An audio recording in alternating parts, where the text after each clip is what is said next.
eastern world, it is exploding, violence flaring, bullets loading. You're old enough to kill, but not for voting. You don't believe in war, but what's that gun you're toting?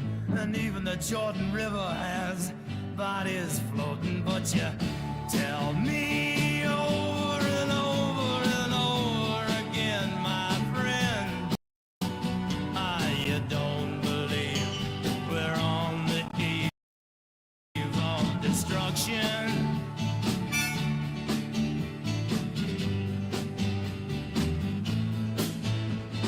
Don't you understand what I'm trying to say?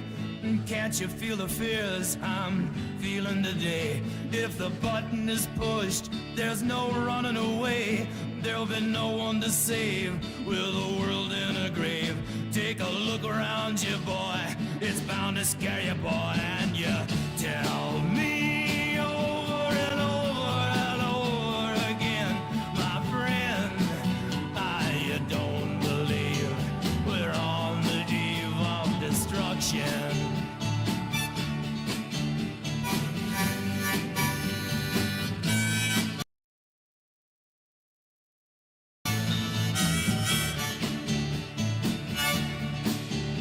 My blood's so mad, feels like coagulating. I'm sitting here just contemplating. I can't twist the truth, it knows no regulation. Handful of senators don't pass legislation, and marches alone can't bring integration. When human respect is disintegrating, this whole crazy world is just too frustrating. And you tell me over and over and over again, my friend, you don't believe we're on the eve of destruction.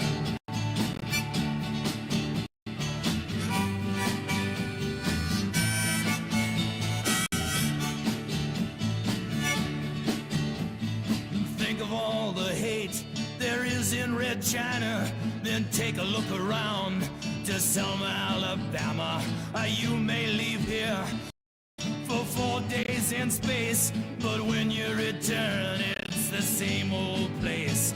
The pounding of the drums, the pride and disgrace. You can bury your dead, but don't leave a trace. Hate your next door neighbor, but don't forget to say grace. And tell me over and over and over and over again, my friend, you don't believe we're on the eve of destruction. No, no, you don't believe we're on the eve of destruction.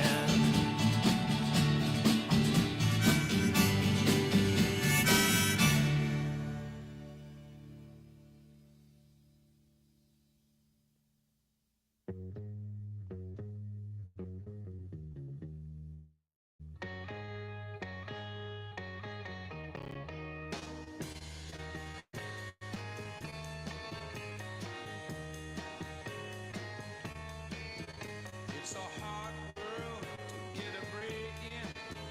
All the good things have been taken, but girl, there are ways to make certain things pay. Though I'm dressed in these rags, I'll wear sable someday. Hear what I say? I'm gonna ride this serpent. No more time spent sweating around.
According to some estimates, we cannot track $2.3 trillion in transactions.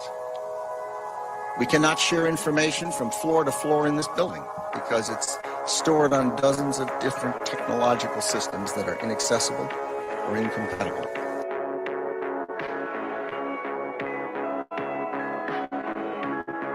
As the Talmud says, I don't give a shit what he says.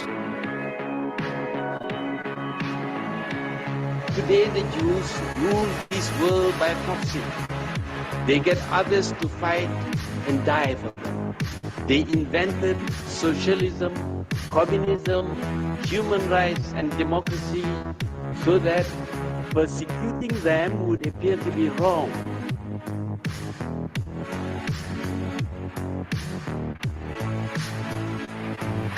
Then Jesus went into the temple of God and drove out all those who bought and sold in the temple, and overturned the tables of the money changers and the seats of those who served the devil. It is written, "My house shall be called a house of prayer, but you have made it a den of thieves."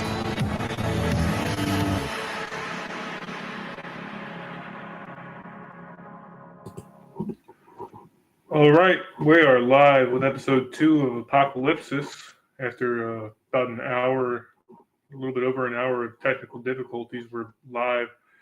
Enluk, are you there? This is Strider. I'm here.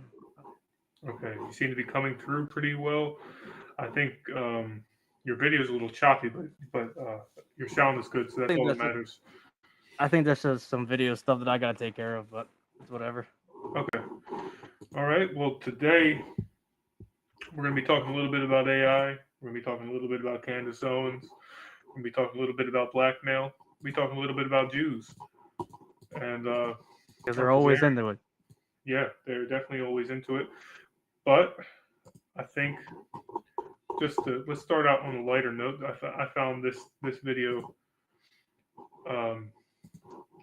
One second here. Let me copy and paste this. I found this video while we were prepping for the show, and I got a kick out of it. Pull it up on Twitter here, or X, whatever the fuck you call it. Share the screen.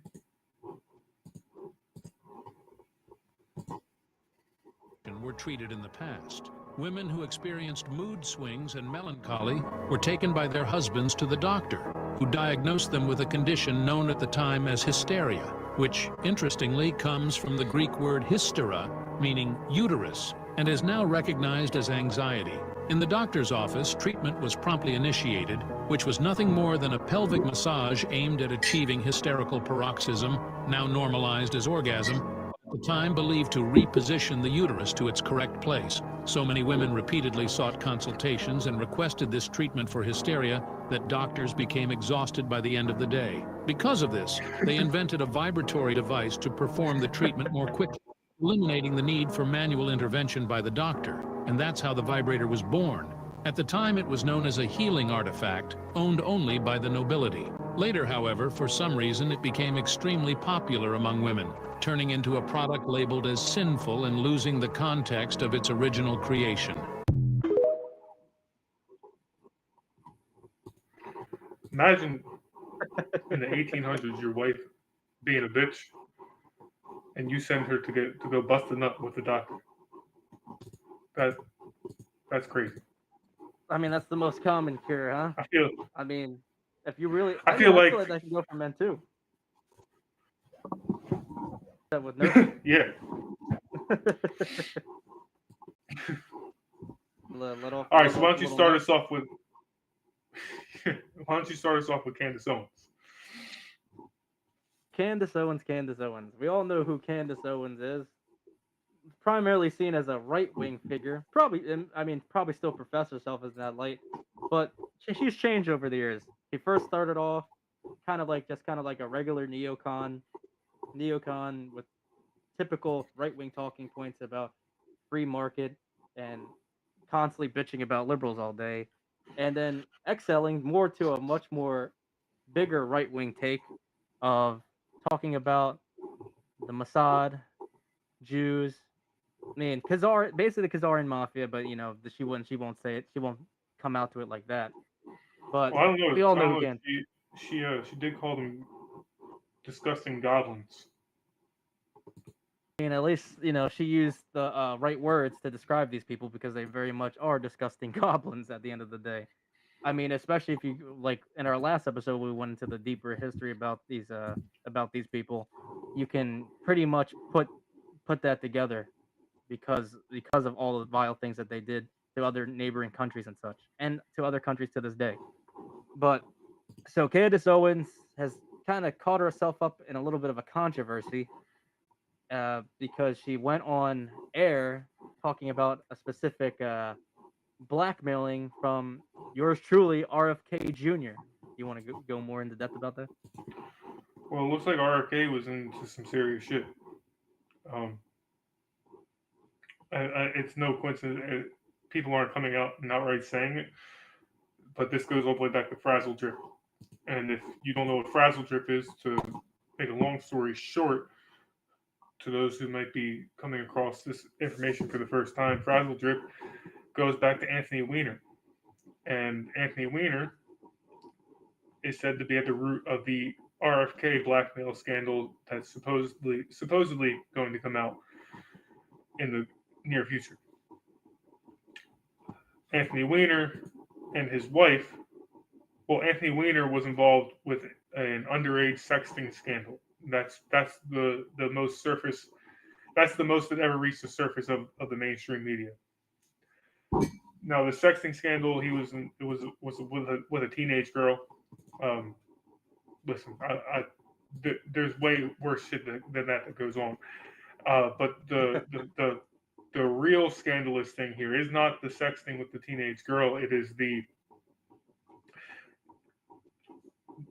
alleged video that existed on Anthony Weiner's laptop. Anthony Weiner's laptop was confiscated by the FBI, and there was a file on his laptop labeled Frazzle Drip, and it is alleged that law enforcement officials who were able to see this video ended up killing themselves, and that what they saw in this video was in fact Anthony Weiner's wife and Hillary Clinton performing a satanic ritual on a young girl by cutting off the young girl's face and wearing it and scaring her with it and basically prepping the adrenochrome. So, I had to tell you about Anthony Weiner to make the connection to Robert Kennedy. Robert Kennedy is alleged to be involved with something going on with Anthony Weiner's laptop, according to Ian Carroll. He has his own show, the Ian Carroll Show. I think he just did a show with Candace Owens. So that's what we're going to be on the lookout for. And blackmail is just how they do things. I don't think I don't think at all that these people who are just normal people turn into these hideous monsters overnight. And I think the way they turn into these hideous monsters is by the Khazarians, the Jews, finding out their insecurities, finding out their weaknesses. What's that? You could say like there's almost like a, and I think I'm not sure if we dwelled back into with the Khazarian empire on this, but it's like there's always an initiation towards this stuff too. Like think of it like exactly like the mob. In order to go up more into the mob, you have to get your bones. You have to like excel you have to excel in the ranks by doing things for the mob, and usually and part of that is also murdering somebody. Right. So, but with these people, they go about a different way. Not only are they killing people, they're killing children and they're consuming these children. And there's, I mean, the component to that for them doing so is to be able to take this adrenochrome and basically boost themselves up in age, keep themselves looking young. It's part of a ritualistic thing, but there's also some components to drinking child's blood that they seethe for at the end of the day. Definitely. And quite frankly, that's that's what you're going to see when you go to the higher echelons of the elites and stuff like that. And I mean, you're going to see even like the basic politicians be able to do the same thing. But when you get higher and higher into the depths of these elitists, they that's what you're really going to see too. And it all goes back to the devil, of course. But Yeah. go- So did you see any of this Candace Owens and Ian Carroll episode? Because I'm gonna have to check this. I didn't watch the episode, but I'm gonna play a clip for us here. This is just about a minute, and it's almost 2 minutes long. But I'm gonna play that for us here so that we can get a little bit of what's going on. And these two are the ones that are saying that RFK is going to be involved in this scandal. But this isn't about RFK, what they're talking about, but still on topic for this show. So here, I'm going to go ahead and share this. All right. It is subversive in every way, not just politically and blackmail, but also just culturally and dividing families and dividing what makes the soul of America. And they've intentionally introduced it everywhere. And there is I'm sorry, but a direct corollary from when they took the Bible out of the classroom. That was all very intentional. Understand, you should go back and learn in history who pushed for that to happen. You have the 60s generation. The reason the CIA was doing this was because they wanted to crush Christian culture. I mean, explicitly, there's a guy, what is his name? I think it's Al Goldstein. You gotta pull up this Wikipedia, Skylar. If you could pull up Al Goldstein on Wikipedia, explicitly said, like, we created pornography because we hate Christ. This is the literal quote. It's so crazy to read this. Here it is. It's, quote, the only reason that Jews are in pornography is that we think that Christ sucks. Catholicism sucks. We don't believe in authoritarianism. Pornography thus becomes a way of defiling Christian culture, and as it penetrates to the very heart of the American mainstream and is no doubt consumed by those very same wasps, its subversive character becomes more charged, end quote. I mean, that is just unbelievable. Like, whoa. 100%. It's like, take it to the bank. We created pornography because we hate Christ. And it's on Wikipedia. This is not like a conspiracy theory. And so this guy says this, and you go to yourself, okay, everything that is happening is antichrist, right? So we know that as Catholics, you keep your families together. You're supposed to save your virginity. We don't believe in birth control. Everything that's happening now is counter to Christ culture. Yep. It's literally antichrist. Okay.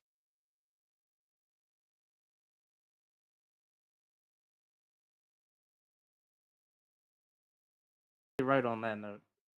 Like the biggest component of all this stuff is also that they do hate Christ, but not for the reason they think that she thinks so. Obviously.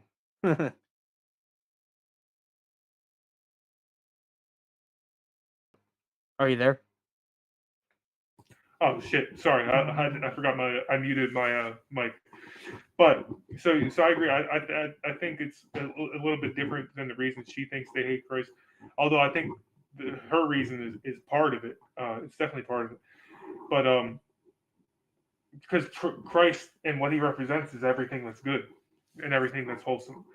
And now I personally don't believe that Christ was God. I believe that Christ was a prophet. I know you're on the same wavelength there, and I definitely don't believe that he created a physical church called the Catholic Church. Definitely not. But I do believe that he was quite possibly the last, the closest thing to a perfect human being to ever exist, but not as if he was born that way. I believe that he achieved that throughout his journey, throughout his life, through the 20 years that of his life that disappeared from the Bible. I think that tells a lot. But anyway, I agree with her that they hate Christ, and they, more specifically, they hate Christ consciousness and everything that Christ consciousness would bring about for the world, because Christ consciousness will bring about people who. And then Go ahead. No, I was gonna say, and then on top of that, outside of them, I mean, of course they hate Christ and stuff like that, and because they hate Christ, they're gonna spread degeneracy throughout the world, as we see, like you said, through pornography, to rampant heathenism, like people openly just having sex with anyone and anyone and everyone and anyone at any time, and just not even really focused on their true spirituality whatsoever too, which in some way, like maybe the Catholic Church and other forms of religious places uh do bring about some form of spirituality, but not to like the true depth of that we're talking about stuff. Like it could lead people there too. I mean, you and I both started somewhere within like religion and then spread out Yeah. from that once we Mhm. collected the components that we needed from religion in order to expand our consciousness. Yeah, definitely. And I think, but yeah, I think again she was spot on in that clip. The I just wish more people could understand what Christ actually was and his role here. And like, listen, I think Christians are closer than the other two Abrahamic religions to being able to figure out what it was, especially mystic Christians. If you're a Gnostic or whatever, you're definitely there. But I think we definitely talked about this before. I mean, you and I had discussions about this plenty of times about how specifically Islam, like being well one of the last of the Abrahamic religions, not really having a true sense of spirituality within its religion, within its religion whatsoever. Too, yeah, it's very much literal, and it's very much like it. I mean, yeah, and it's for what they say it is. It's literal and it's to the point, and there's really no types of there's really no there's types of there's mysticism. nothing that's open for interpretation with Islam, and that's its biggest flaw. In well, I mean, it would depend on which branch of Islam you fall under. Obviously, the Sufis have interpretation, and the Sufis are mystics. So those are the only Muslims that I think I could ever coexist with in a society. If it was like an Islamic society, it would have if I was going to exist, then it would have to be Sufism. But but yeah, there's no room for interpretation on anything in Islam. They don't believe that anything is a metaphor, and that's just wrong. It really is. There's things that are in the that are in the Bible in the Old Testament. The Old Testament is supposed to be supported by Islam, and or at least the tenets of the Old Testament, the stories and the figures and the prophets are all supposed to be supported and accepted by Islam. But everybody knows that if everybody who's been close to a Muslim can tell you that they just don't see it that way. They believe that the original Bible has been changed and altered so many times that it's irrelevant. But when they're right, it has been changed and altered so many times. But you can still read between the lines, and no matter what translation you read, like for example, Elijah slaying the prophets of Baal in the Old Testament. Elijah slaying the prophets of Baal. He it's a story of Elijah challenging the prophets of Baal to get Baal to basically rain fire from the sky, and the prophets of Baal can't do it. And so Elijah goes and summons fire to rain down from the sky, and he says it was God that did it. And then he takes the prophets of Baal and he slaughters them. And I think that's an amazing story. And I think that Elijah probably really did slaughter the prophets of Baal. But on the other hand, Christians and other Abrahamic religions won't acknowledge that Elijah's slaying the prophets of Baal was kind of just irrelevant because Christians and Jews placed Baal into the place of their God anyway later on. So Elijah slaying the prophets of Baal meant one thing, but Christians secretly worship Baal. And not secretly. I don't want to say that Christians knowingly worship Baal. I think they've been misled into worshiping Baal. But At the end of the day, you have to also get that component too. That's like they do worship Baal because at the end of the day they still hook up the God that Jesus worshipped to that God of the Old Testament, who if if you look into the history Right. of that, aligns with Baal at the end of the day. And then on top of that, just the key component of Christianity, of like the one thing that you have to accept is the blood of Jesus Christ being spilled for your sins, is very much similar to the any child sacrificing that's going on with Baal worship whatsoever too. I mean, they still keep that component in there. They just use a story of a man dying on a cross that dies for everyone's sin, his blood spilling for you as a way for your salvation. And that's how those who the Canaanites who worship Baal, that's how they looked at things. Except they killed children in order to appease their god, in order to gain fortune from him and whatnot. That's how even Jews today, to wipe away their sins, take a chicken, put their sins on it, and beat it and kill it so that their sins are forgiven. It's like you'll see this Right. pattern everywhere of blood worship and blood sacrifice everywhere and stuff. But on the higher echelons of things, they do this to the children at the end of the day. And it's not Right. only just to appease their god and wipe away their sins, which they do use them for that for too. It's also to gain some type of benefit out of it physically and so-called spiritually. But Right. yeah, with Christianity, they are the closest to like what we believe in, but there's so many key holes to it too, like the whole Yeah. establishment of the church, which is controlled by the Khazarians as well too, obviously. Yeah, I also takes hold on. away- I just want to Go. backtrack for just a second. I don't want people to get confused and think that I believe that the prophets worship Baal. I don't believe that at all. I think that the prophets worship God, the creator of the universe and all things that we see. I think that the prophets' stories and their messages have been hijacked by Jews to portray a certain level of external God. What I mean by external is I believe that the prophets, Jesus included, preached that God is something that is inside of all of us.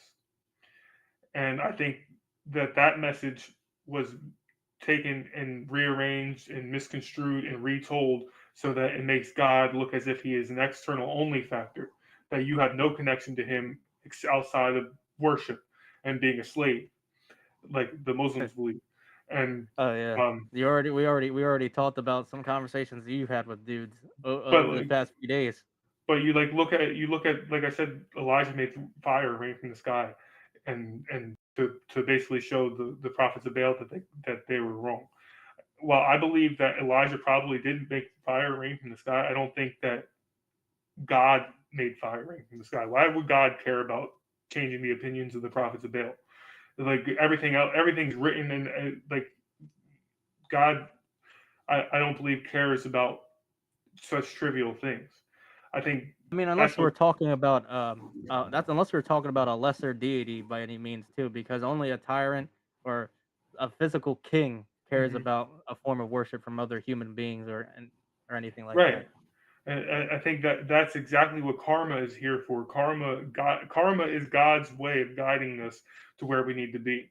Karma is God's justice system, his way of guiding us, his way of ensuring that everything goes the way it's supposed to go, that your spiritual evolution happens.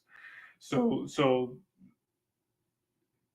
the karma for the prophets of Baal was them being slaughtered.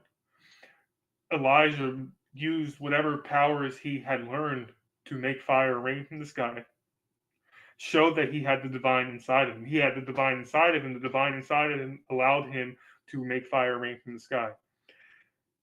The prophets of Baal obviously did not know how to access their inner divine, and they couldn't make the fire rain from the sky. Which is why everything's external for them. Elijah knew God, so he was able to make the fire rain from the sky, and then he slaughtered the evil prophets of Baal. It's that simple.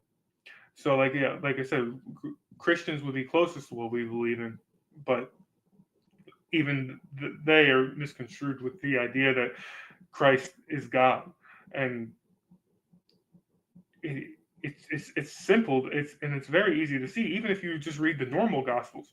I mean, I think everybody should read extra biblical texts that have been removed, but if you just read Matthew, Mark, Luke, and John, it's very easy to see even today with all the translations and the changes that have been made through the Council of Nicaea and whatnot.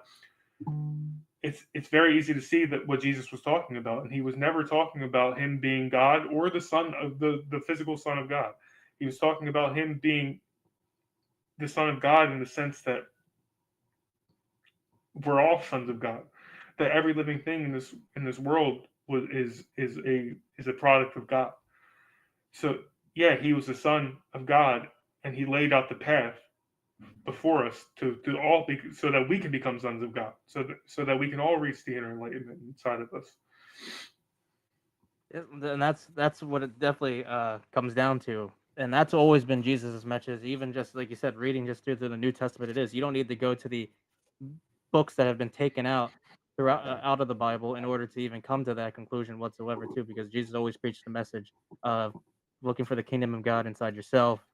uh, Catching the Pharisees aren't ye sons of God and such. It's like he points this out every time and time again, and it seems like the only thing that Christians or anyone else that knows Jesus can get in their head is that Jesus called for us to just worship him and acknowledge him as the Son of God and acknowledge his death on the cross so we can achieve salvation. When it's never been that way whatsoever, too. And you can, like I said, you can even look into the New Testament and see this pattern, and then you go into the books that are taken out and it really solidifies that idea completely. But Right. and that's But what and like, that's what sorry, good. no, I was gonna say, like for example, blood sacrifice. There's blood sacrifice all throughout the Bible, and it's no secret. But it's not until I read the Gospel of the Holy 12, which is an extra biblical text, that I realized, oh, wait a second, this is why Christ was killed, was because he completely condemned all forms of blood sacrifice and completely condemned feeding the Jewish gods. This is And what that's this is that's that basically what it was. that's the thing that feeds the gods. That, like, that's the driving force to this economy that they have, to their reign of power. They keep that system going to to feed the gods, or to these evil deity, and they keep their wealth, they keep their fortune, they keep their power over the earth because they're keeping the monster fed. I mean, you could see this even with the times of Noah when they talked about the Nephilim and the giants when they reigned over. Like, the giants were eating everything, and in order to keep these giants, sustained, they would go and feed them the livestock. They would go feed them everything of the earth, and then they just got too hungry, and then they started eating the people. They started giving them people at the end of the day because they needed to keep these gods tamed. They needed to keep these Nephilim tamed and keep them appeased. And that's the pattern that you see now. Except we're talking about the devil. I mean the people that followed the devil, at least within the Bible, were those fallen angels, and they mated with humans and created the Nephilim. So it's not, the Nephilim does have ties to the evil spiritual forces as well, too. But you see this pattern with their descendants and the descendants of the Nephilim as well, too, which, I mean, quite frankly, we'll get into another time with the elites as well, because there is a bloodline specifically that ties back all the way uh, to the devil himself. But like, at the end of the day, you got to understand that these religions, especially the three Abrahamic religions, it's like there's components to it that are very much good. I mean, I can name a few off the top of my head with, like, components that are good in these religions. But when it comes to the spiritual perspective and the idea of God and the things that you need to do in order to connect with God, is not completely it's not completely there. It's not good. No, because Fully. it teaches you that God is external. I mean, that God is external and in no way, shape, or form internal, especially Islam. Like they cannot comprehend anything that would suggest that God might be inside of you, and I think that's just, I don't know, I don't know what it shows a lack of inside of people who are Muslim, but I don't, a lack of, I don't even know where to start It's with kind that. it's But kind of it's just kind of funny how you went back to the Muslims in there too, because I mean, out of the three, they're definitely the most hardcore when it comes to that perspective. Uh, Like yeah, like Jews just I mean, they're like I said, they're like chameleons. They change and they change at the any whim of the day. It's like as long as they're feeding their evil, corrupt, tyrannical god, it doesn't really matter to them. Christians Right. are a little bit on the line, but they've just been fed such propaganda about Jesus and the church that they're just lost on the path. But Christians have more of a likely to be able to break away from this religious chain and come to the real spirituality that Jesus was talking about. But with Muslims, they're like the most hardcore indoctrinated into the materialism of religion whatsoever. Definitely.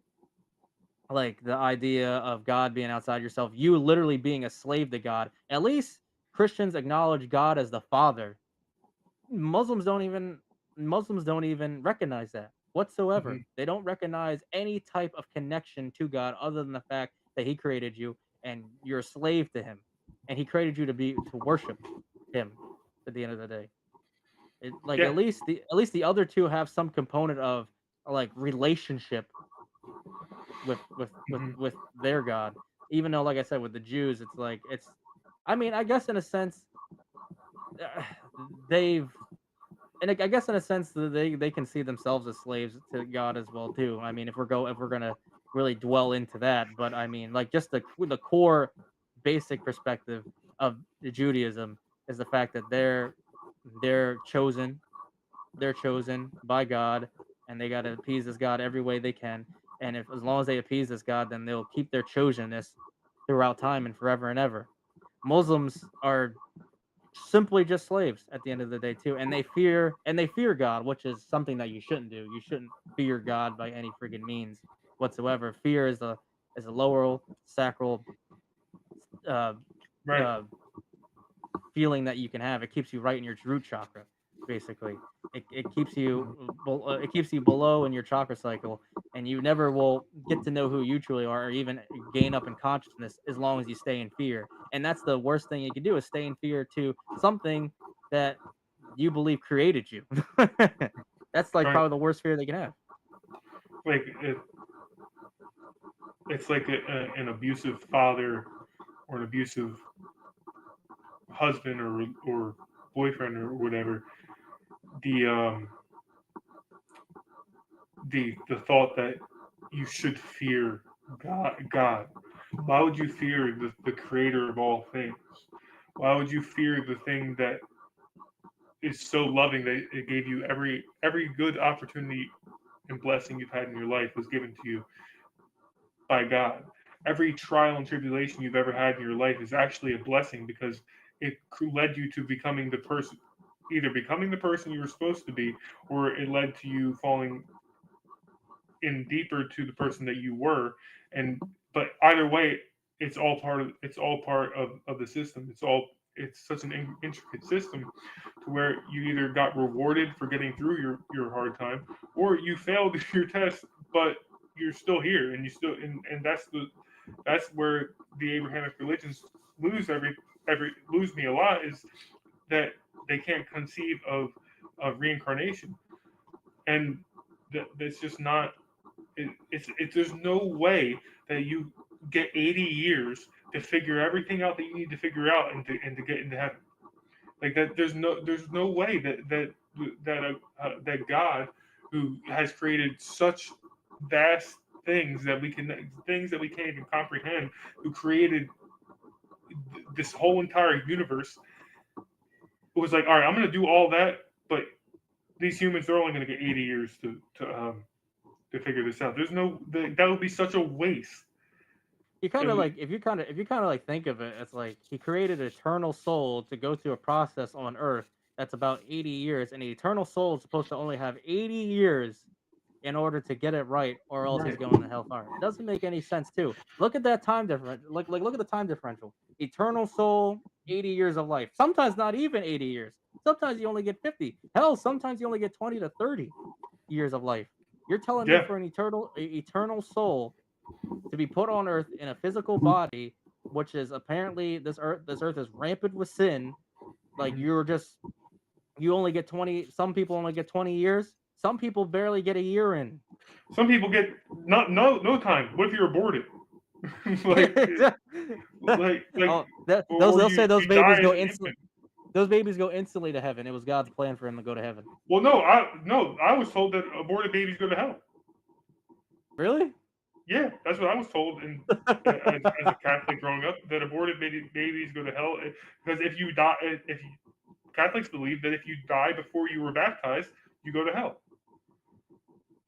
What kind of sense does that fucking make?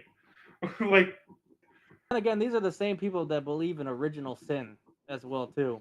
It's like you right. believe a baby's already sinful even though it hasn't done a sin. Exactly.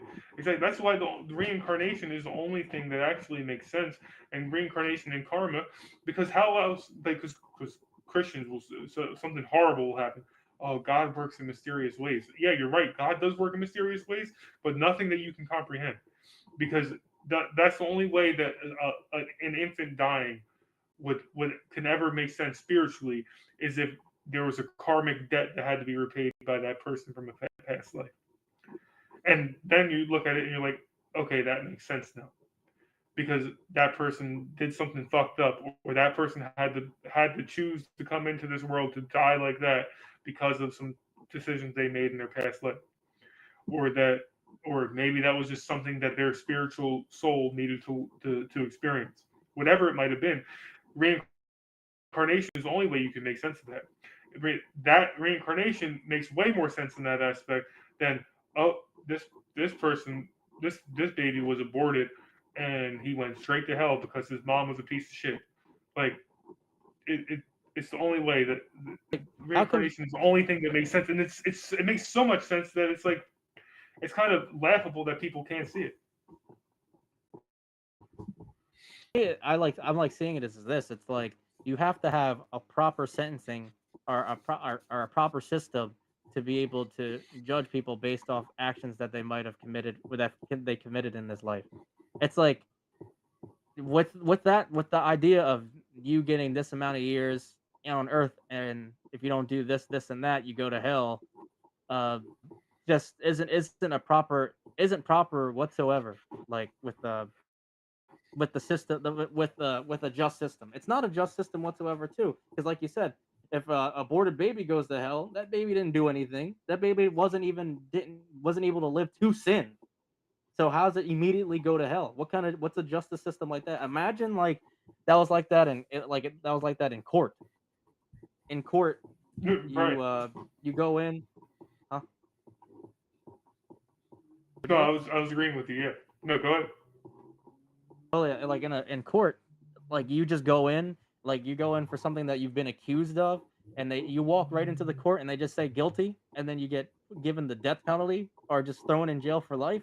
That's basically what that is. You didn't do anything. You're accused of something. And the baby's not even being accused of anything. It's just they died. It's hellfire. They don't face any judgment. Just probably just thrown right in the hell from the Catholic perspective. Right. Like. I'm looking at the stream, and I think it might be lagging a little bit. I'm not sure though. Okay. Well, it's a good time to take a break anyway. Do you have any songs you want me to play? So we already know, since after this break, we'll probably be going into the actual golden age of AI. We'll be talking about AI a little bit to see, because there's a lot of stuff that's been going on with AI lately, especially because of Donald Trump coming into office too, and him working with Elon Musk and other conglomerates for technology. So I think you should play Extra by Pop Evil. It kind of talks about the road that we're going down to. Like, I mean, specific like lyrics and stuff like in the song that shows the road that we're going down. And yeah, it's like, so I would say we play that.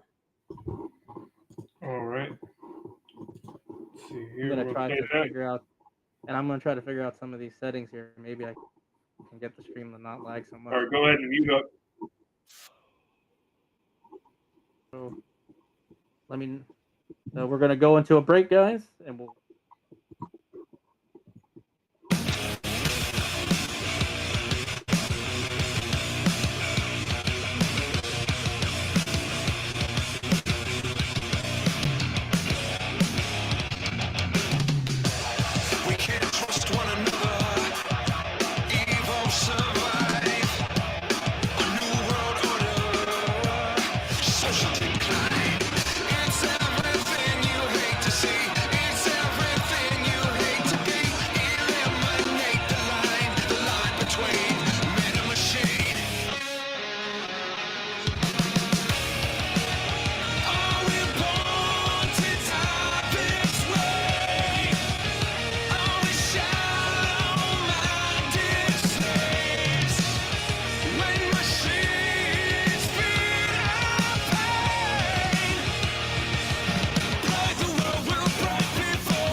To the town of our Frio rode a stranger one fine day. Hardly spoke to folks around him, didn't have too much to say. No one dared to ask his business, no one dared to make a slip. The stranger there among them had a big iron on his hip, big iron on his hip. It was early in the morning when he rode into the town. He came riding from the south side, slowly looking all around. He's an outlaw, loose and running, came the whisper from each lip. And he's here to do some business with a big iron on his hip, big iron on his hip. In this town there lived an outlaw by the name of Texas Red.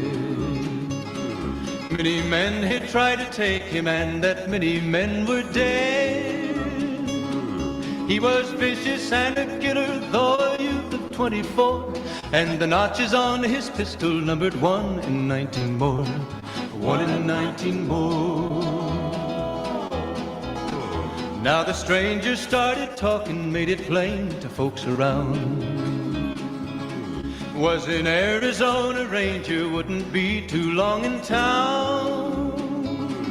He came here to take an outlaw back alive or maybe dead. And he said it didn't matter, he was after Texas Red, after Texas Red. Wasn't long before the story was relayed to Texas Red. But the outlaw didn't worry, men that tried before were dead. 20 men had tried to take him, 20 men had made a slip. 21 would be the ranger with the big iron on his hip, big iron on his hip. The morning passed so quickly, it was time for them to meet. It was 20 past 11 when they walked out in the street. Folks were watching from the windows, everybody held their breath. They knew this handsome ranger was about to meet his death, about to meet his death. There was 40 feet between them when they stopped to make their play. And the swiftness of the ranger is still talked about today. Texas Red had not cleared leather for a bullet fairly ripped. And the ranger's aim was deadly with the big iron on his hip, big iron on his hip. It was over in a moment and the folks had gathered round. There before them lay the body of the outlaw on the ground. Oh, he might have went on living, but he made one fatal slip when he tried to match the ranger with the big iron on his hip, big iron on his hip. Big iron, big iron. When he tried to match the ranger with the big iron on his hip, big iron on his hip.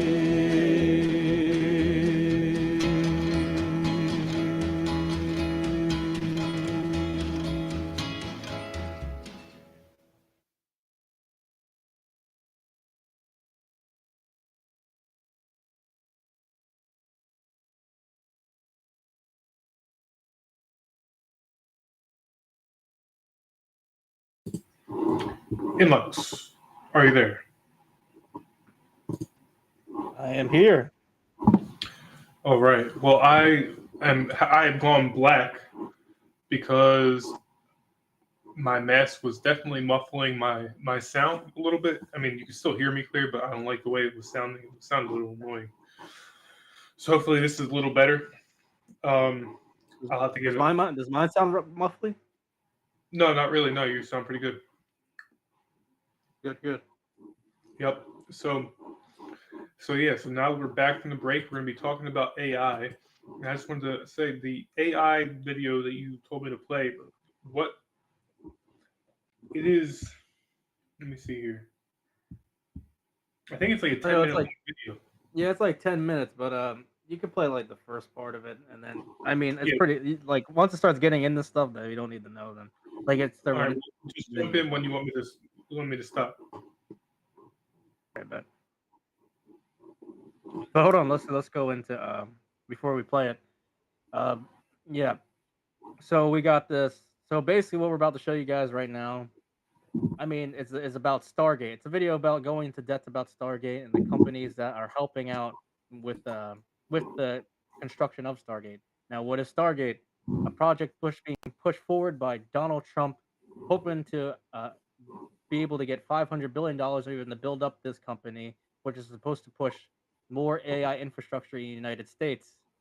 The whole idea of this AI infrastructure being built up is so that we can be a competitor with on the world stage of AI, especially against China. And we know how Trump feels about China.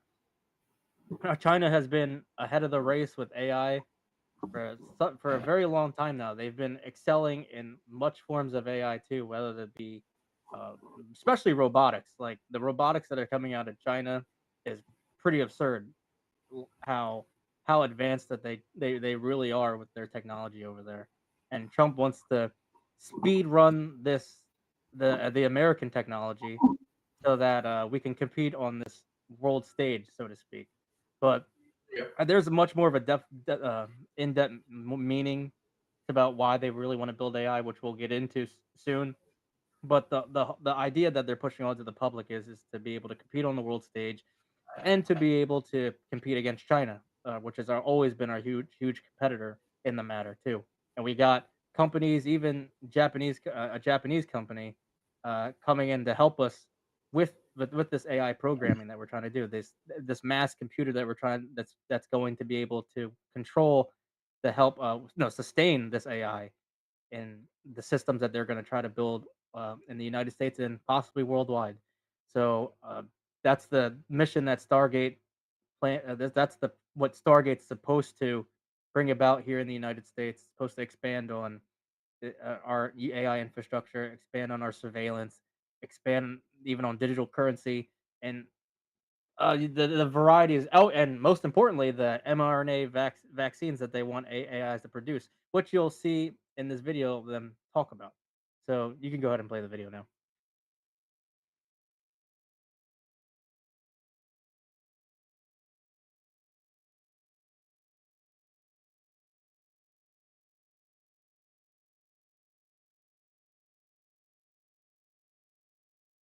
Stargate is a groundbreaking new AI infrastructure project that brings together President Donald Trump, SoftBank CEO Masayoshi Son, Oracle's Larry Ellison, and OpenAI's Sam Altman. With a commitment of $500 billion over the next 4 years, the project aims to build data centers, supercomputers, and the core technology required to take AI to the next level. Let's break down how this unfolds and why it might transform the industry. Yesterday, January 21, 2025, President Trump held a press briefing at the White House, joined by Son, Ellison, and Altman, to announce this historic private sector investment. The project, named Stargate, will kick off with an initial $100 billion investment and grow to $500 billion in 4 years. The clear message is that America is doubling down on AI to maintain its edge in the global race, particularly against rivals like China. Why is such a massive infrastructure needed for AI? Advanced AI models, like ChatGPT or any large language model, demand enormous computing power. This requires data centers, specialized chips, massive amounts of water for cooling, and tremendous electricity usage. Sam Altman has long advocated for expanding AI infrastructure, warning that the U.S. risks falling behind without substantial increases in capacity. By bringing Oracle, SoftBank, and others into the fold, Stargate plans to build facilities across the country, starting with Texas. Ellison revealed that around 10 data centers are already under construction in Texas, including a massive 1 million square foot facility. The project also promises to deliver significant job opportunities. According to President Trump, Stargate will create 100,000 jobs immediately, with more to come over time. However, some skeptics are comparing this announcement to the 2017 Foxconn deal, which promised a $10 billion facility in Wisconsin, but ended up scaling back significantly. Despite this, the Foxconn deal did result in a major data hub now used by Microsoft, so it wasn't a complete failure. This time, the key players, Oracle, SoftBank, and OpenAI, are directly tied to AI and enterprise data, making insiders optimistic that Stargate could become the next big thing. But why is President Trump so invested in this? A major factor is competition with China. The administration wants to ensure that America doesn't fall behind in critical AI technologies that influence sectors like healthcare, finance, and military capabilities. Sam Altman.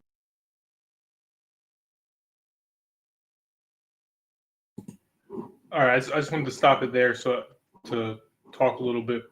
I just want to talk about Sam Altman really first. Yeah, go ahead. So what I'm going to do, I'm going to share this article here. Can you see that on when I share my screen? Yeah, I can. All right. So this is from the BBC. Pause. A reputable news source about Sam Altman. These claims come from Sam Altman's sister. Miss Altman claims that Sam Altman's sister claims that when she was 3 years old and he was 12, that he groomed, manipulated, and raped her. Miss Altman claims her brother groomed and manipulated her and performed sex acts on her over several years, including rape, sexual assault, molestation, sodomy, and battery, according to a court filing seen by the BBC. Miss Altman said she sustained great bodily injuries, severe emotional distress, and depression. She added that she had incurred numerous medical bills because of medical and mental health treatment for her injuries. In the UK, victims or alleged victims of sexual offenses have a right to lifelong anonymity. Over the years, this is a quote from Sam Altman on the matter. Over the years, we tried many ways to support Annie and help her find stability. He has taken professional advice on how to be supportive without enabling her harmful behaviors. This situation causes immense pain to our entire family, he said. Yes.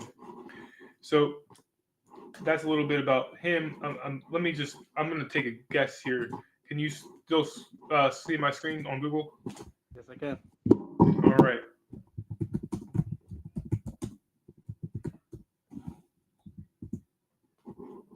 Oh, what do you know?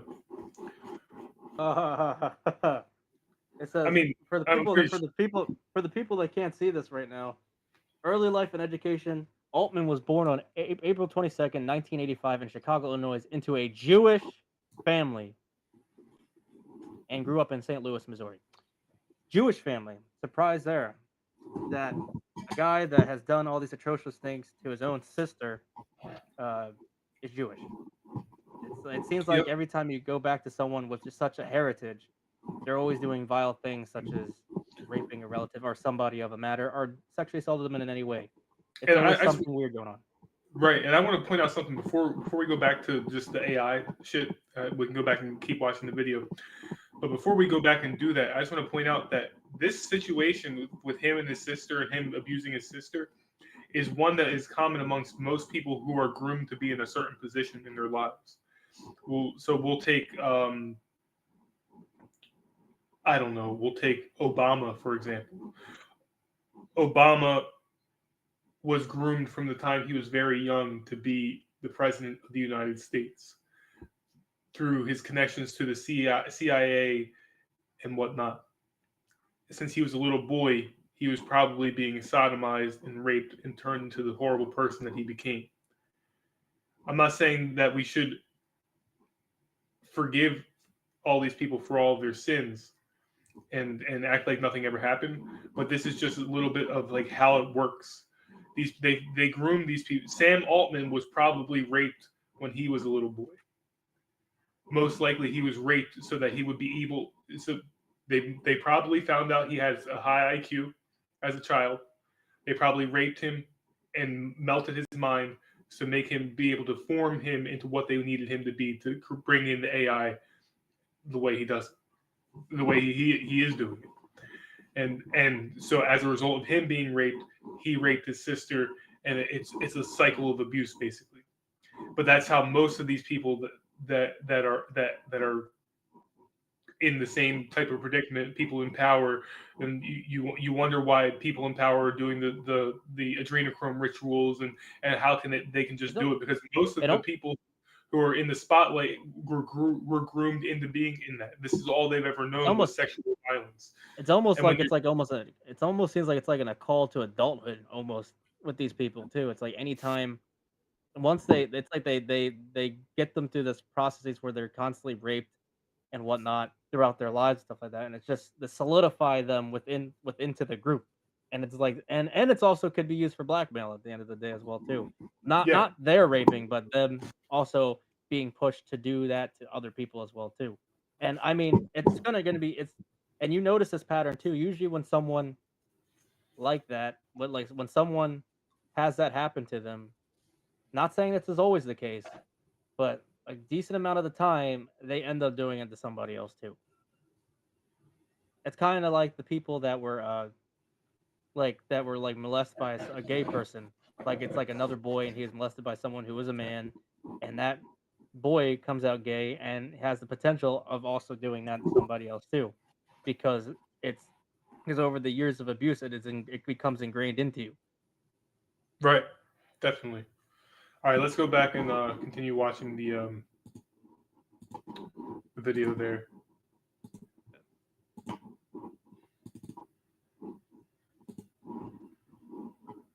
Altman also highlighted that advanced AI could soon revolutionize healthcare by curing diseases at an unprecedented pace.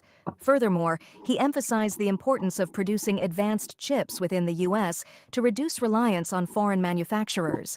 With this bold initiative, Stargate could mark the beginning of a new era for AI, not just in America, but globally. The coming years will reveal whether it lives up to its promise. Tech circles have been buzzing recently about potential H-1B visa policy changes, which could play a key role in the success of the Stargate project. While official details are still emerging, sources suggest the administration is considering streamlining H-1B visa approvals, particularly for specialized roles in AI and data centers. This move could help quickly staff the massive workforce required for projects like Stargate. Speculation is also growing that this could lead to an influx of Indian workers, as they have historically been a dominant group in the H-1B visa category. Observers point out that SoftBank has previously invested heavily in Indian tech startups, while Oracle and other enterprise giants have significant operations in India. This renewed H-1B focus could align perfectly with Stargate's urgent need for highly specialized talent. Critics, however, argue that this might just be a way for companies to source cheaper foreign labor, potentially sidelining American workers. Supporters counter this argument by emphasizing the immediate need to fill critical skill gaps and ensure that the U.S. retains its position as the global hub for AI development. There is nothing good that's coming out of this. Nothing is good. Nothing whatsoever. If you really like, I can give like some of the it's funny enough, I can give some of the key components to like what OpenAI, run by Sam Altman, is proposing to Donald Trump to do to help kickstart this project as well too, because I just wanted to like say that talk about that a little bit. It's like one of the things was to allow federal agencies freedom to test and experiment with AI using real data. So basically, actual data that they have conjured up throughout society. They want you. They want you to be able to access that data, be able to use it within their systems. Implement a copyright strategy promoting freedom to learn. Ban models from Chinese AI firms like DeepSeek. Again, with the whole China talking, not when they be not use like foreign firms. When they usually say foreign firms, they're talking about strictly China because that is the global AI producer right now. Prioritize the speed of AI development over heavy regulatory oversight. Volunteer partnerships models between federal government and private AI companies, opposing overall burdensome state laws to foster innovation. So basically, any laws or regulations that are keeping them from being able to access certain processes, they're not. They want that gone. Collaboration between the federal government and AI firms. be firms be purely voluntary and optional. 7, export control strategy to promote the global adoption of American AI technologies. Grant temporary waiver exempting AI providers from federal risk and authorization management program certification requirements, and urges closer partnerships with private sector confirms to develop AI systems for national security, including models trained and classified data sets tailored for such tasks. A lot of it, has to do with like taking out regulation. A lot of it is taking out regulation. A lot of it is trying to like move everything over to the corporations, to the like big business, to the conglomerates that are building this technology, which is what you're kind of seeing now, even with Trump like firing a bunch of federal workers, trying to privatize everything, like even like the postal service and whatnot, like prioritizing a lot of things that used to be strictly government, moving it over to a private sector, because with a private sector you don't have much regulation uh, controlling you. You don't have the federal government overlooking any of the things that you're doing too. It gives powers to to his people, because his people are who big conglomerate, big businessmen uh, that want to have control over a specific sector of people or over the things that they produce. And With this is Go ahead. why conservatism is a big swing and a miss. Yeah, Because that's hardcore conservatism, hardcore freedom of the market is just, it doesn't work that way. yeah, At the end of the day, when you get freedom of the market, complete freedom of the market, no government regulation whatsoever, what do you get? You get big conglomerates controlling your life, big corporations controlling your life, and mhm. being able to make the laws, be able to control the money.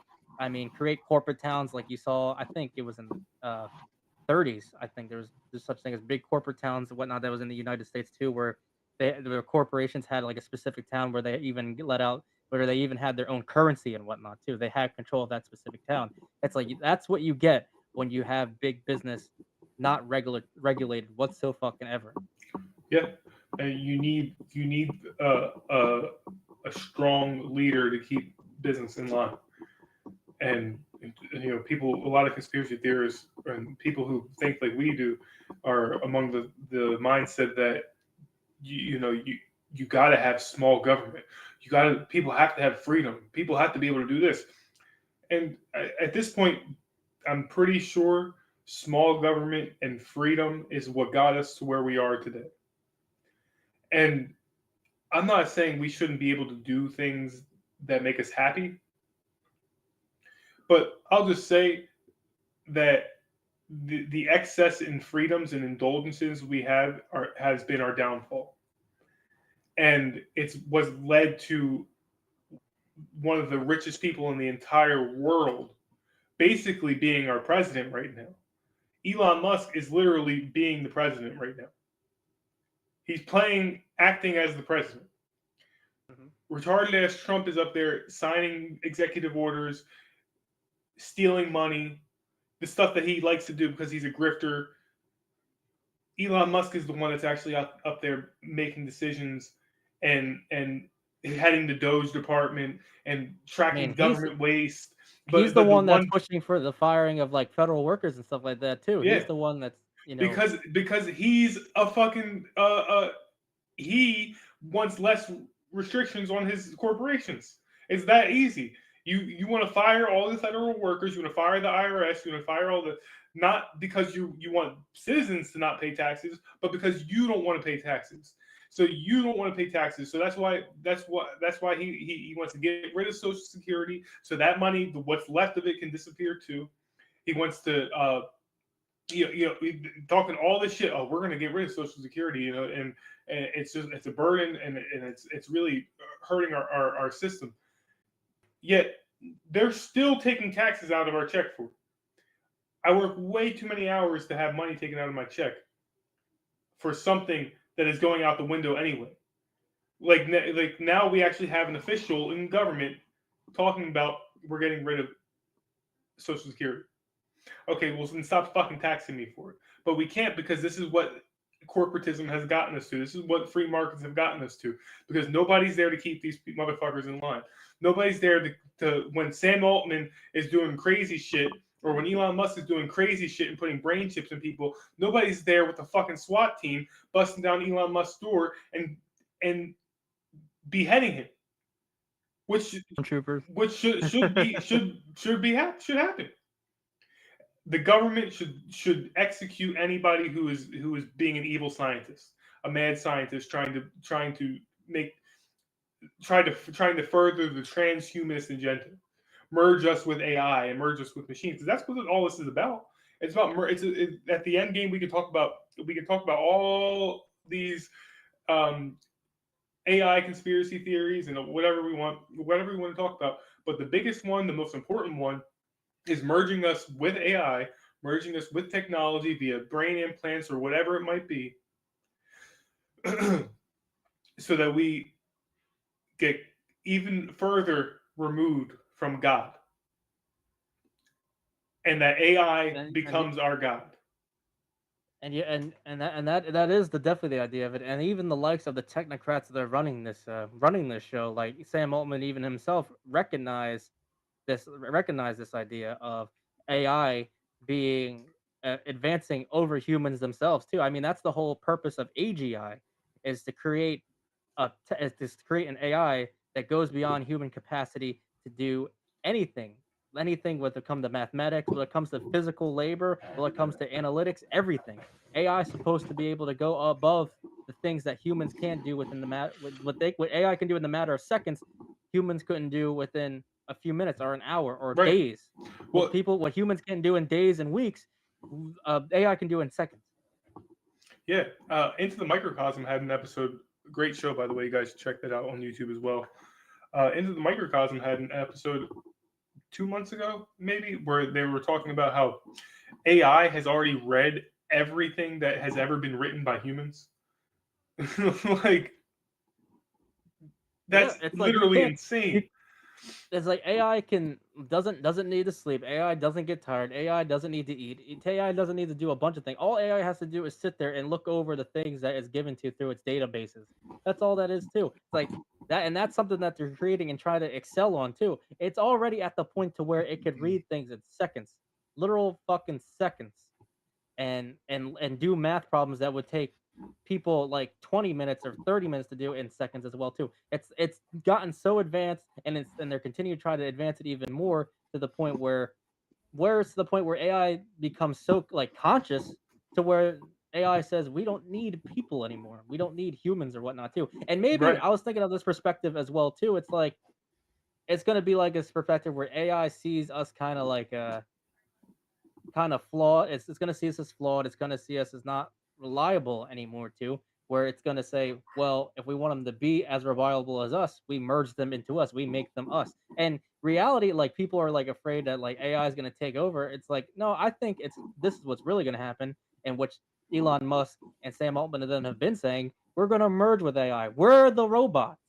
We're going to be the robots when this thing comes to full fruition. We're the Right. robots. We're the AI. The AI, they're just training the AI to be able to self-sustain the amount of consciousness and people that's going to be hooked up to the system. That's what the AI is being trained for. But the real robots, it's going to be us, because we're going to be hooked up to the system too. And a lot of things are going to be developed through all the types of robotics as well too, where people are going to be almost kind of like literal cyborgs almost. If you really think about it too. I mean, like we're at the beginning. Using the tools beginning stages of AI. I can hear that thing. I'm like, Sorry. No, where I can hear the. So damn, I just lost train of thought. My fault. Like with AI, we're coming to this emergent stage soon. And that's what they're planning on too. That's why they want to build these big systems, and that's why they want to get all these regulations out the way too, because they want to be able to mass produce this on scale and do their experimentation and stuff and whatnot too, and be able to use the environment and whatnot. It's like they need this all out of the way so they can push forward and jumpstart this stuff, because they already got the things that they want to set forward. They just need to be able to get it out into the public without anyone calling them out on their bullshit. Right. But right. Here, I'm going to play. a lot. Now. Go ahead. No, go ahead. No, go ahead. I'm going to play now 2 clips from Larry Ellison, the CEO of Oracle, who most people didn't even know who he was before. I mean, January, I think it was. Like Trump's first 2 days in office, he fucking I I heard just this guy, got- and I hit the McGregor. I'm like, who the fuck is this guy? Like, Right. who knew this guy really? All right, but here's Larry Ellison talking about AI cancer vaccines. One of the most exciting things we're working on, using the tools that Sam and Masa are providing, is a cancer vaccine. It's very interesting. It turns out, I'll be quick, all of our cancers, cancer tumors, little fragments of those tumors float around in your blood. So you can do early cancer detection. If you can do using AI, you can do early cancer detection with a blood test. And using AI to look at the blood test, you can find the cancers that are actually seriously threatening the person. So we can, again, cancer diagnosis using AI has the promise of just being a simple blood test. Then beyond that, once we gene sequence that cancer tumor, you can then vaccinate the person, design a vaccine for every individual person to vaccinate them against that cancer. And you can make that vaccine, that mRNA vaccine, you can make that robotically, again, using AI in about 48 hours. So imagine early cancer detection, the development of a cancer vaccine for your particular cancer aimed at you, and have that vaccine available in 48 hours. This is the promise of AI and the promise of the future. Thanks.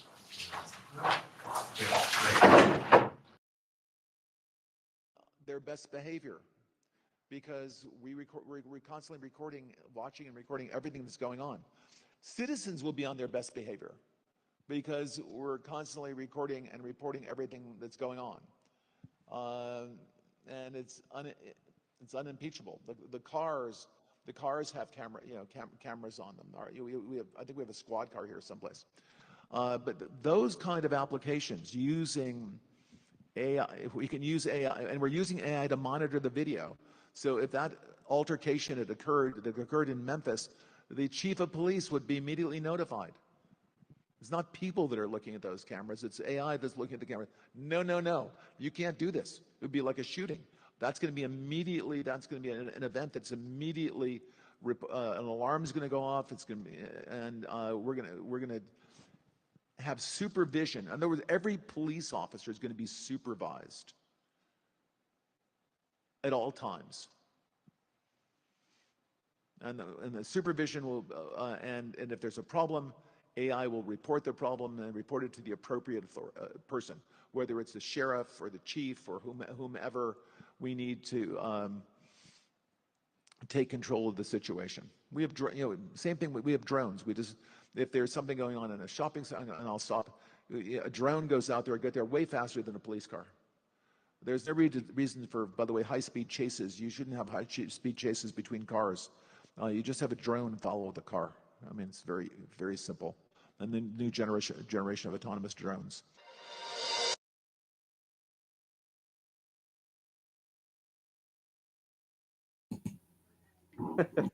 First off, let me just say, that dude definitely gets fucked in the ass. Oh yeah, you can tell too. It's surprised his ass is hurt and probably just sitting in that chair. He is definitely a fucking fruitcake.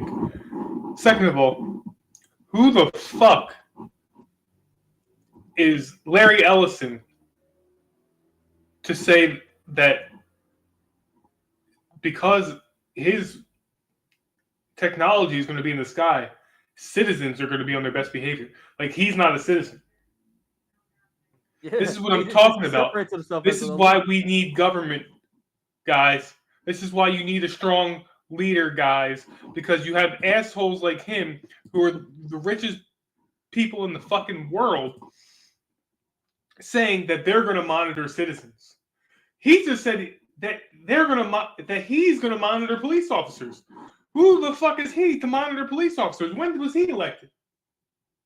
Yeah, it's funny because a lot of these guys like Elon Musk and Larry Ellison come in he comes in talking about surveillance of the population and of police officers and whatnot. It's like, who told you that you had the power in order to bring out these surveillance systems through the AI that you're creating? I mean, obviously we know who who's giving him that permission too. But who elected him into office whatsoever? Who put him in the high authorities of government to be able to push this AI on them that can literally that have surveillance over the society as a whole too?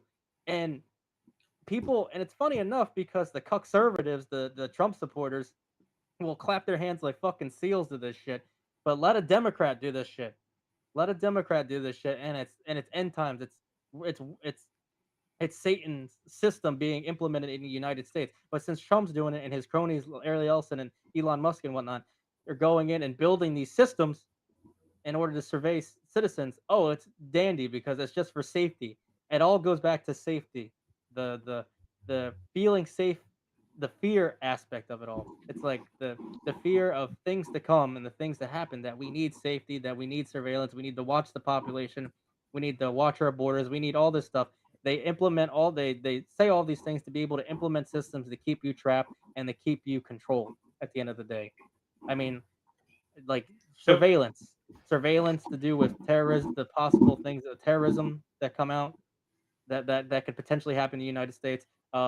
Immigration, build a big old wall, like be harder strict on immigration because of the possibility of people coming over and killing the citizens here on this country too. It's just another way to build a system in place in order to keep you trapped or keep you surveilled. That's what all this talk is too.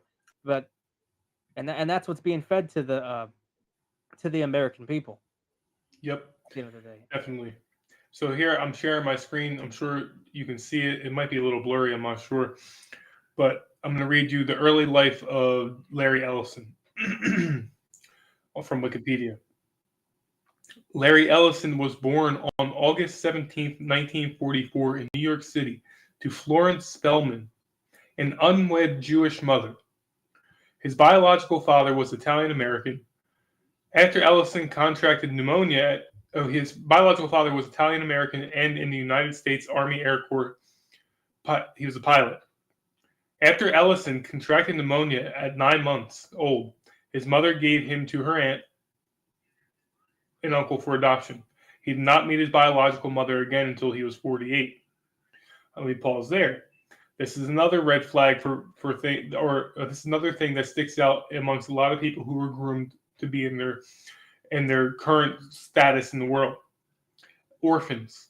Orphans are like the prime for the picking when it comes to grooming somebody to be a major player or actor in the world and in society. It's very easy to groom an orphan, somebody who doesn't have his biological father and mother figure around. It's very easy to groom somebody who is not under the supervision of somebody who loves them the way that your biological mother and your biological father are supposed to. Ellison moved to Chicago's South Shore, which was then a primary Jewish middle-class neighborhood.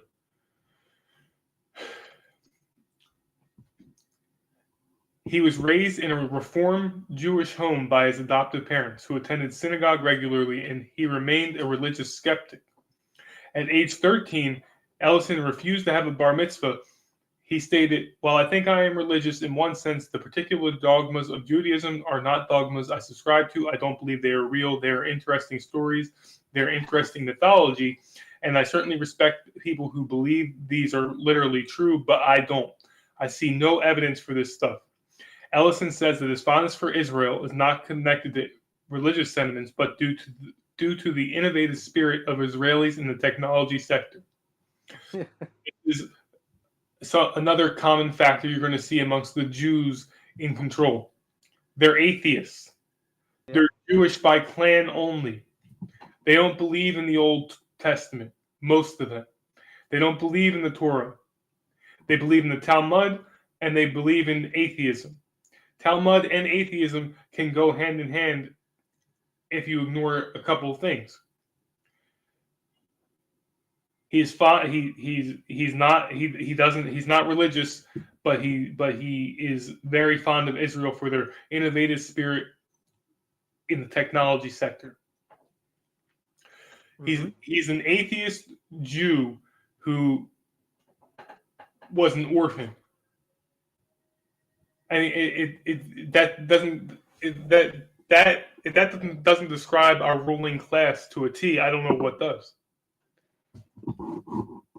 People do have to understand that I mean, even though he doesn't profess himself to be like to follow the Jewish religion or whatnot and stuff like that, in a way, and he still does. At the end of the day, he might not come out as the Orthodox. He might not look like the Orthodox. He might not profess to the folklore of the Jews or whatnot too. But he does serve the same leader of the Jews as well too. I mean, like I said, like you don't really have to be a religious Jew or of any kind to be a part of this thing that the higher up Jews, the elites, are into. It's like because we see through this AI that they're building that this thing that the Jews worship, they're trying to bring into this reality with this AI too. That's what the AGI is for. The AGI is. This is what they're building this supercomputer for, is to bring about this being of some sort into the world too, which us being called Apokalypsis is supposed to be part of the end times. The whole idea of the beast ascending into this world through the waters and whatnot too. For this beast entering this world and it being worshipped. It's like it's all going to be done through AI as well too, because we're going to see the miraculous things that comes out of AI through the healing of cancer with these mRNA vaccines and other forms of diseases healed from these mRNA vaccines. These the all eyes in the sky type of surveillance that we're going to have. We're going to see a literal golden age, a peaceful society, but with a mask of but behind the mask, it's something a lot more evil. You're going to get to a point to where you're going to see people start quite frankly start worshiping AI and giving themselves to the AI as well too, because I mean that's the whole idea of that's the whole gist of the AI being built up, is this emergence of human and machine at the end of the day. It's like not maybe you might not see it like necessarily of like worship how people worship God, but like them clinging on to AI and seeing it as their savior. They're gonna want to merge with it. They're gonna want to merge with the system because the system has done good for them thus far, and without the system, they can't live. They can't achieve they can't achieve life to the fullest. It's like they need to get with they need to merge themselves with the system because AI is going to be seen as the most perfect thing, the most perfect thing in this world can ever imagine, and that's the whole push to it, and that's all just to connect you right with the devil at the end of the day. Go ahead. I definitely think you're speaking facts there. It is to bring you closer to the devil, to Satan. I mean, you can look at like I know we're talking like you can even look at the movies like The Matrix and whatnot too. When you look at the actual thing that was controlling all the robots, but even with that movie too, the mastermind of the whole thing too. That's kind of like why they want to build up this AGI and this big supercomputer and create this centralized intelligent network that controls uh, every piece of AI all around the world. It's like they want to connect it back to this source. And what is the source? It's something that's kind of like beyond our imagination, which is the literal fucking devil. Right. Something that could go ahead. No, I just think you're spot on with that. It is the devil. Okay, is this okay, you read this already, the AI action plan? Okay, I just want to make sure I wasn't gonna redo that.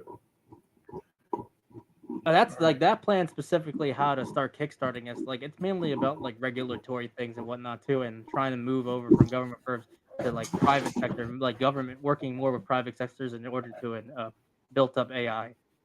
and different, and Right. all firms are in the United States as well too. And also to just tell you that don't work with Chinese firms and whatnot too, because Chinese being the head of AI, it's like you want to try to bar them away from the system as much as possible. The United States wants true control over this too, and if the United States has control, then Israel has control.